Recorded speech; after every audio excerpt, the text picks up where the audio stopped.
सालों बाद मोहन अपने घर वापस लौट आया। भैया, भाभी, अरे कहाँ हो आप? मोहन ने देखा कि आंगन में एक बच्चा खेल रहा है। अरे ये बच्चा किसका है? भैया, भाभी, भाभी।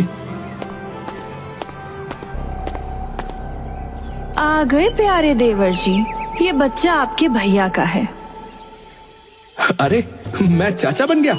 अरे वाह, कितना प्यारा है, बिल्कुल अपने चाचा पर गया है। लेकिन भैया कहाँ है? मैं उनसे बहुत नाराज हूँ। इतनी बड़ी खुशखबरी और उन्होंने मुझे एक फोन तक नहीं किया। ये तो बहुत ही खुशी की बात है। इतने में जगदीश भी वहाँ पहुँचा। मोहन जगदीश को गले लगाने पहुँच ही रहा था कि इतने में जगदीश ने उसे रोक दिया।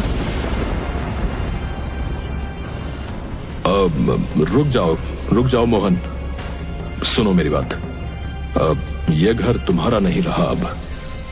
अरे मैं इतने सालों बाद आया हूँ भैया, क्या आप मुझसे नाराज हो? बताओ ना, जो आप ऐसी बातें कर रहे हो। देखो, मैंने तुम्हें पिताजी की जायदाद से बेदखल कर दिया है। तुम्हारे हिस्से की सारी जायदाद अब मेरे बेटे अर्जुन के नाम हो गई है। और सुनो, मैं इतना भी निर्दयी नहीं हूं। नदी के पास वाली जो झोपड़ी है वो मैंने तुम्हारे नाम की है। मोहन के दिल पर पहाड़ टूट पड़ा। अरे पर मुझे कुछ समझ में नहीं आ रहा भैया, ये अचानक से आप क्या कह रहे हैं और ये सब कैसे, क्या हो गया है? तुम्हें कुछ भी समझने समझाने की जरूरत नहीं है। तुम यहां से निकलोगे या मैं तुम्हें धक्के मारकर निकालूं? मोहन अपना बैग उठाकर वहां से अपनी झोपड़ी की तरफ चला गया। नदी किनारे बैठकर वो बहुत देर तक सोचता रहा। अचानक से भैया को क्या हो गया? मेरे यहाँ आते ही जायदाद और पैसों की बातें करने लगे। और उनका बेटा अर्जुन, उन्होंने फोन करके मुझे अर्जुन के बारे में बताया भी नहीं। और अब तो उन्होंने मुझे घर से भी निकाल दिया। एक पल में ही मेरे साथ ये सब क्या हो गया? मैं तो बहुत खुश था कि इतने सालों बाद मैं वापस लौटा हूं, अपने परिवार के साथ में ढेर सारा समय बिताऊंगा। लेकिन यहां पहुंचकर तो पता चला कि मेरे परिवार ने मुझे अपनाने से ही इनकार कर दिया है। खैर, आज से यही झोपड़ी है मेरा घर, पर मैं इसमें रहूंगा कैसे? झोपड़ी में ना तो बिजली की सुविधा थी और ना ही खाना बनाने की। पानी के लिए बहती नदी के अलावा कोई और रास्ता नहीं था। अब मोहन गरीब भाई बन चुका था।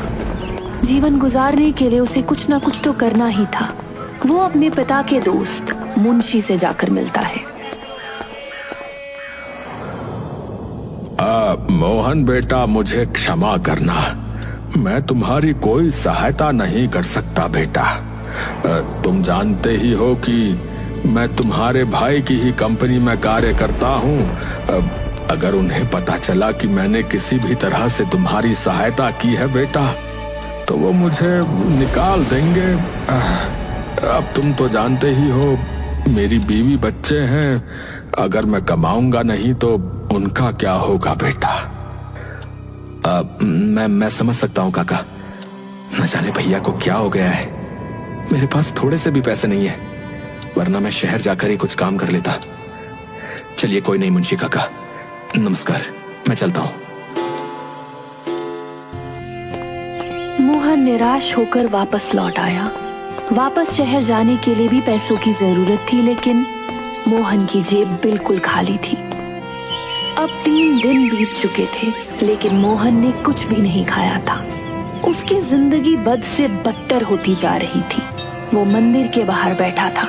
तभी उसने देखा कि मंदिर के बाहर उसकी भाभी है, जो उसकी तरफ चल कर आ रही है। ये रहा मेरे पति का गरीब भाई, किसी भिखारी जैसी हालत बना रखी है अपनी। ये लो, जाकर 2 समोसे खरीद लेना अपने लिए। मोहन की हालत पर हंसते हुए शारदा वहां से चली गई। मोहन ने देखा कि शारदा उसके मुंह पर 10 रुपए का नोट फेंक कर गई है। मोहन के पास कोई रास्ता नहीं था। मोहन उन पैसों को उठा लेता है और जाकर समोसे खरीद कर खा लेता है। आज मुझे इस 10 रुपए की कीमत समझ में आई है। 3 दिन के बाद मैंने कुछ खाया है। मोहन की आंखें नम हो गईं। मैं तो विदेश गया था बिजनेस की पढ़ाई करने, लेकिन वो पढ़ाई मेरे किसी काम की नहीं। पिताजी ने जिस कंपनी का सपना सजाया था, लगता है मैं उसे पूरा करने में भागीदारी नहीं निभा पाऊंगा। लेकिन मोहन हार नहीं मानता।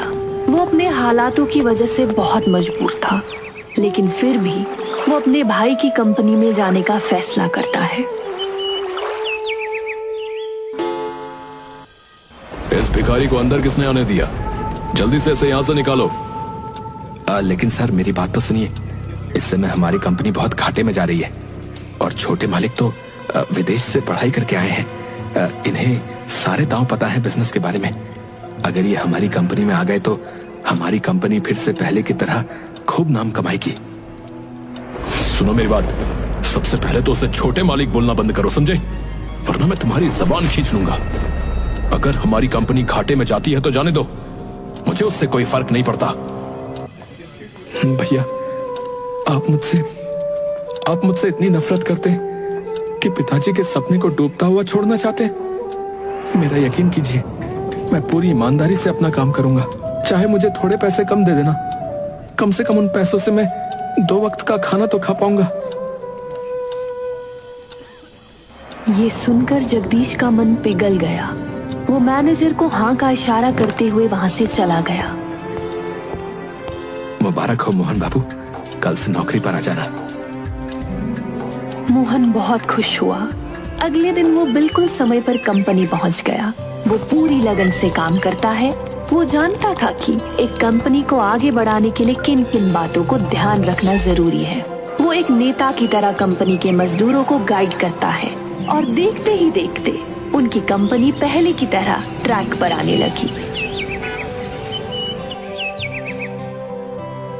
सर जी, आप मानो या ना मानो, मोहन साहब के आने के बाद से ही हमारी कंपनी पहले की तरह अस्तित्व में आई है।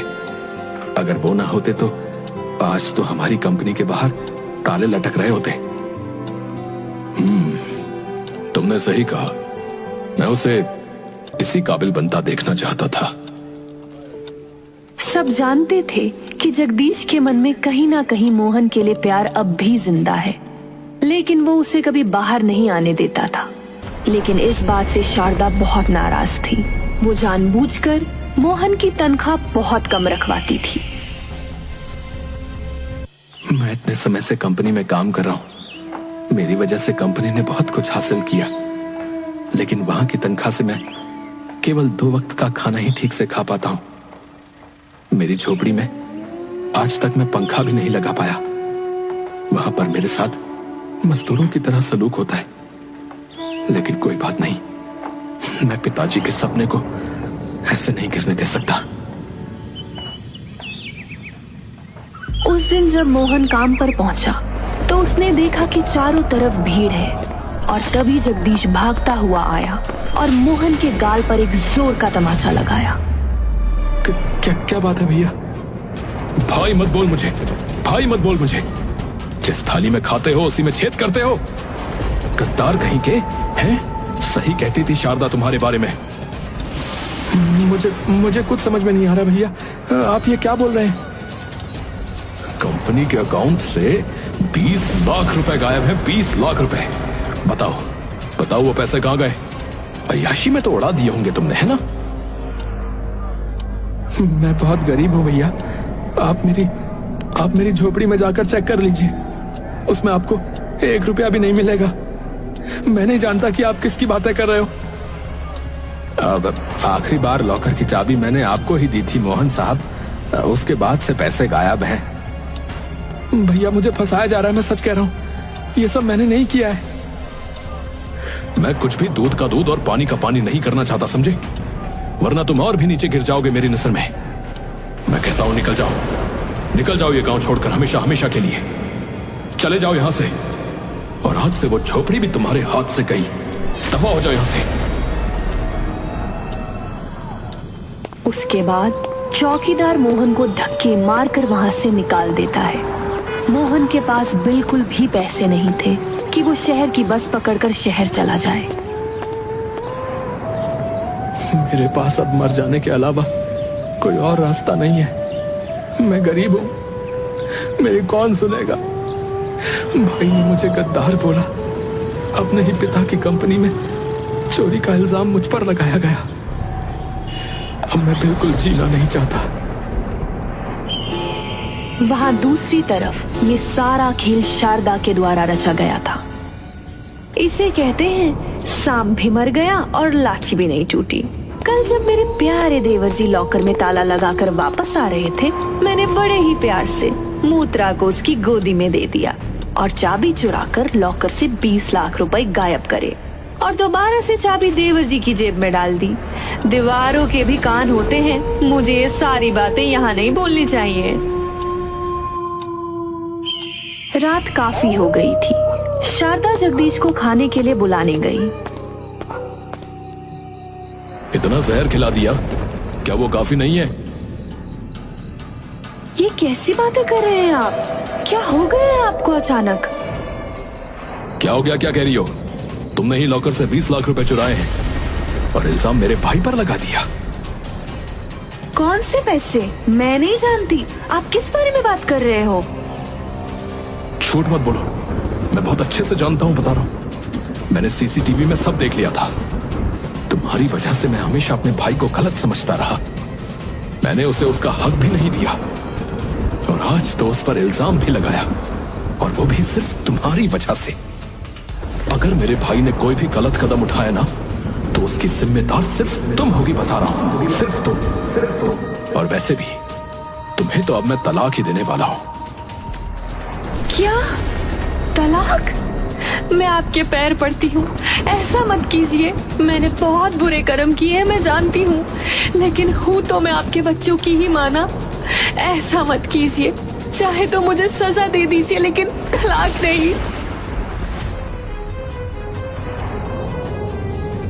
कितने में ही डॉक्टर का फोन आया। न जाने डॉक्टर ने ऐसा क्या कहा कि जगदीश भागता हुआ सीधे अस्पताल पहुंचा और शारदा भी उसके पीछे पीछे अपना बच्चा गोद में उठाए वहां चली गई। जगदीश देखता है कि उसका भाई अस्पताल में एडमिट है। देखिए, आपके भाई ने छत से कूदकर आत्महत्या करने का प्रयास किया है।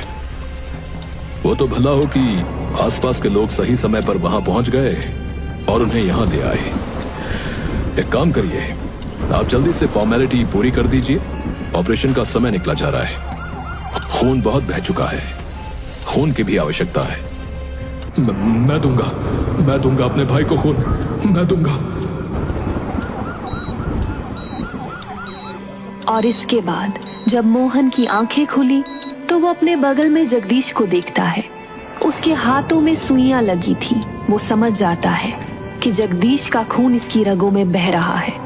जगदीश की आंखों में आंसू आ गए।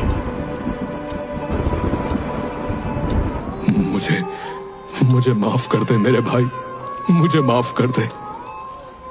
तेरी भाभी की वजह से मैंने तुझ पर बहुत शक किया रे। तुझे हमेशा नकारता ही रहा, लेकिन अब मैं उसे तलाक दे रहा हूं। तू चिंता मत कर।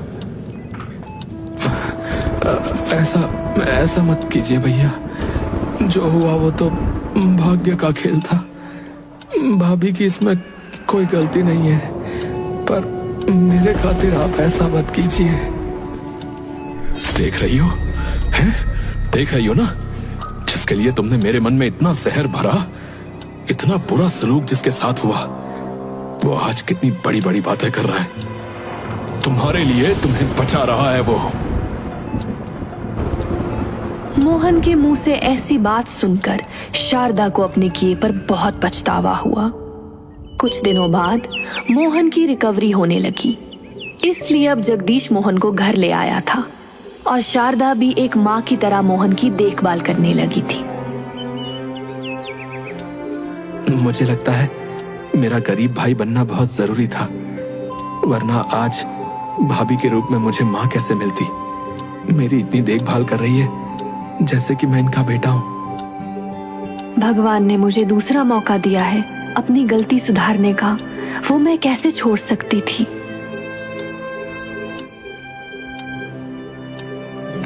और अब एक बार फिर से मोहन और जगदीश के बीच का प्यार लौट आया। अब उनका हंसता खेलता परिवार खुशी खुशी जीवन जी रहा था।